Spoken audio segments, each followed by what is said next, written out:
தாவிக ஆட்சி எந்த நேரத்திலும் கவிழும் என்றும் அந்த ஆட்சி நாற்காலியின் 2 கால்கள் இரவல் வாங்கப்பட்டதாகவும் அதிமுக பொதுச் செயலாளர் எடப்பாடி பழனிசாமி தெரிவித்துள்ளார். சேலம் மாவட்டம் எடப்பாடி பேருந்து நிலையம் அருகே அதிமுக சார்பில் நன்றி அறிவிப்பு பொதுக்கூட்டம் நடைபெற்றது. இதில் எடப்பாடி பழனிசாமி கலந்து கொண்டு சிறப்புரையாற்றினார்.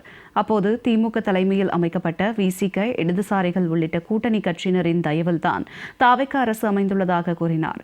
தாவிக தனி பெரும்பான்மையுடன் ஆட்சி அமைக்கவில்லை என்றும் எப்போது வரை கூட்டணி தயவு இருக்கிறதோ அதுவரைதான் ஆட்சி நீடிக்கும் என்றும் கூறினார். ஆனால் மக்கள் செல்வாக்கு உள்ள அதிமுக மீண்டும் பெரும்பான்மையுடன் ஆட்சி அமைக்கும் என்றும் எடப்பாடி பழனிசாமி தெரிவித்துள்ளார். ஆட்சி அமைக்கல, அவர்கள் தயவு எந்த அளவுக்கு இருக்கிறதோ அந்த நாட்கள் தான் இவர் ஆட்சியில் இருப்பார் என்பதை அவர்கள் எண்ண வேண்டும். இருவரும் தலைவர்கள் தெய்வமாக நின்று ஆட்சி வழங்கிக் கொண்டிருக்கின்ற கட்சி அதிமுக கட்சி. தப்பு கணக்கு போடாதீங்க. திரையுலகில் தோன்றி நீங்க ஆட்சிக்கு வந்திருக்கிறீங்க. நாங்கள் மக்கள் இருக்கிற உழைத்து சேவை